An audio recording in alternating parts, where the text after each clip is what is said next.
For more than a century, the pound sterling was not merely money, it was gravity. It pulled trade toward London-anchored contracts across oceans and settled accounts between nations that had never seen Britain's shores. Long before the dollar ruled the world, sterling was the language of global finance, a currency trusted not because of treaties, but because the world believed Britain would always stand behind it. The rise of the pound as a reserve currency was inseparable from the rise of the British Empire itself, and its fall would follow the same unforgiving logic. Sterling's ascent began not with empire, but with credibility. In the late 17th and early 18th centuries, Britain accomplished something rare. It convinced lenders that the state would honor its debts. The creation of the Bank of England in 1694, the development of a deep government bond market, and Parliament's control over taxation formed a powerful triad. Debt was no longer a royal whim, it was institutional. This credibility lowered borrowing costs and allowed Britain to finance wars on a scale its rivals could not match. War paradoxically built trust. Britain fought often and paid its bills. Even when debt soared, default did not follow. The pound became associated with reliability. In an age where sovereign default was common, this distinction mattered enormously. As Britain's navy secured sea lanes and its merchants spread across the globe, sterling followed. Trade invoices were written in pounds. Insurance contracts were denominated in sterling. Commodities from cotton to tea were priced through London. The city became the clearinghouse of the world. Capital flowed in because it could flow out again safely. Liquidity bred liquidity. The gold standard cemented sterling's dominance. Britain embraced it early and defended it fiercely. Gold convertibility signaled discipline. It reassured foreign holders that pounds were not political promises, but claims on metal. London's financial markets deepened further, offering safety scale and sophistication unmatched elsewhere. By the mid-19th century, sterling was the world's reserve currency not by declaration, but by consensus. Empire amplified this role. Colonies held sterling reserves. Colonial banks cleared through London. Trade imbalances were settled in pounds. The system was self-reinforcing. Britain imported goods, exported capital, and ran persistent trade deficits, financed effortlessly by the world's willingness to hold sterling assets. This exorbitant privilege, long before the term existed, allowed Britain to live beyond its production while exporting financial services and influence. Yet beneath this stability lay a vulnerability. Sterling's dominance depended on two conditions: Britain's economic primacy and the belief that the gold standard would hold. Both would be tested. The First World War shattered the illusion of permanence. Britain suspended gold convertibility to finance survival. Debt exploded. The empire remained vast, but the balance sheet was strained. When peace returned, policymakers attempted to restore the old order by returning sterling to gold at its pre-war parity. It was a decision driven by prestige rather than reality. The consequences were brutal. An overvalued pound crushed exports. Deflation tightened credit. Unemployment soared. Britain clung to the image of financial supremacy even as its industrial base weakened. Sterling remained a reserve currency, but now on borrowed credibility. The interwar years exposed the fragility of reserve status. Holding a global currency requires flexibility, but Britain insisted on rigidity. When the Great Depression arrived, the strain became unbearable. In 1931, Britain abandoned the gold standard. The psychological blow was immense. Sterling devalued. Trust cracked. For the first time, the world saw that Britain could no longer guarantee the conditions that had underpinned sterling's dominance. And yet sterling did not collapse entirely. Empire still mattered. Trade within the sterling area persisted. Britain managed its decline with diplomacy and control, creating a bloc that continued to use the pound as anchor. This was not dominance. It was inertia. The Second World War finished what the First had begun. Britain emerged victorious, but exhausted. Its economy was hollowed out. Debts to the United States loomed. The Bretton Woods system formalized a new reality, the dollar backed by American industrial strength and gold reserves would sit at the center. Sterling would orbit. Still, decline was not immediate. Old habits die slowly in finance. Central banks continued to hold pounds. Trade relationships lingered.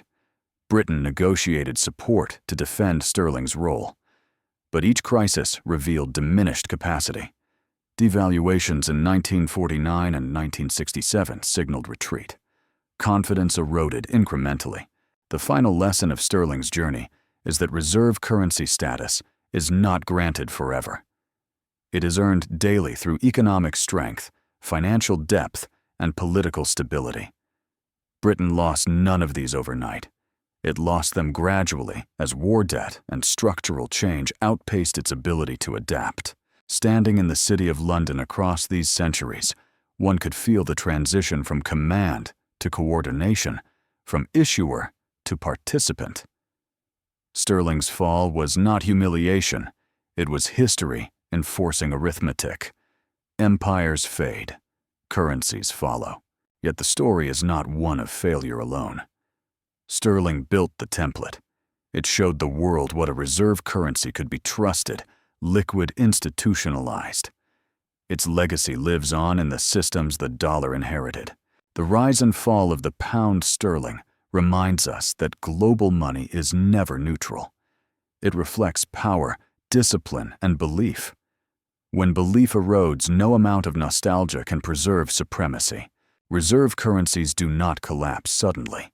They are questioned first, hedged second, and replaced last, a process that unfolds quietly until the world realizes that the center has shifted not by decree, but by accumulated doubt, a doubt that grows each time the issuing nation is forced to choose between domestic priorities and global responsibility, a choice that Britain faced repeatedly as the 20th century advanced, a choice whose consequences would become clearer as sterling's role continued to contract and the dollars expanded, revealing the unforgiving trade-offs embedded in monetary leadership trade-offs that no nation escapes forever.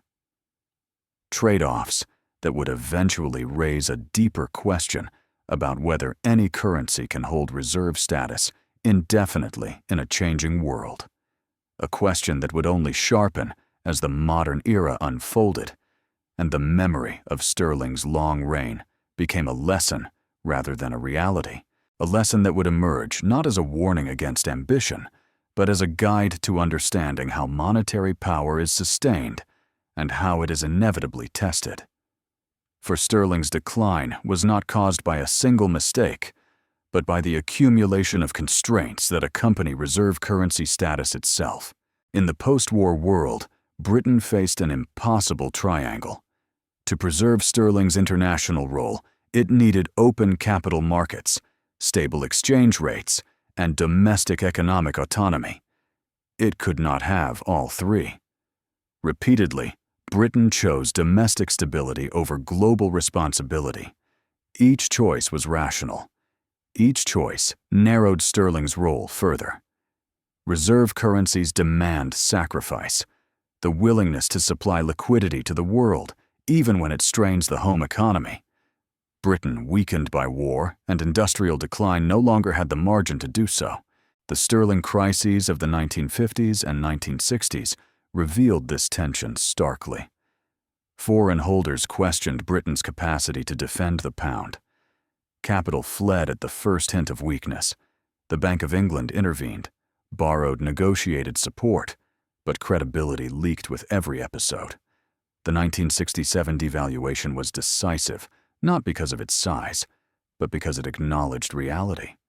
Sterling would no longer pretend to be what Britain could no longer sustain. As the pound retreated, the dollar advanced, not through declaration, but through scale. American productivity, financial depth, and geopolitical reach filled the vacuum sterling left behind. Bretton Woods formalized what markets already sensed. Reserve status followed strength, not sentiment. Yet sterling's story does not end in disappearance. It remains a major currency, a financial instrument, a symbol of continuity. London adapted. The city transformed from imperial clearinghouse to global financial hub without empire. This adaptability is sterling's quiet triumph. It lost supremacy but not relevance. The deeper lesson of sterling's rise and fall is not about Britain alone. It is about the nature of reserve currencies themselves. They are not rewards, they are responsibilities. They require openness to capital flows, tolerance for deficits, and resilience to external shocks. Over time, these demands strain domestic politics. Eventually, societies ask whether global monetary leadership still serves national interest. History suggests that no reserve currency escapes this dilemma. Dominance plants the seeds of decline by imposing obligations that grow heavier as relative strength fades. The transition is rarely abrupt. It is managed, contested, and often denied until it is complete. If this story of the pound sterling reshaped how you think about global currencies, power, and decline, share what resonated most with you. And if you want to continue exploring how money reflects the rise and fall of nations, follow the channel and stay with this journey, because every dominant currency carries within it the history of the one that came before and the warning of what comes next.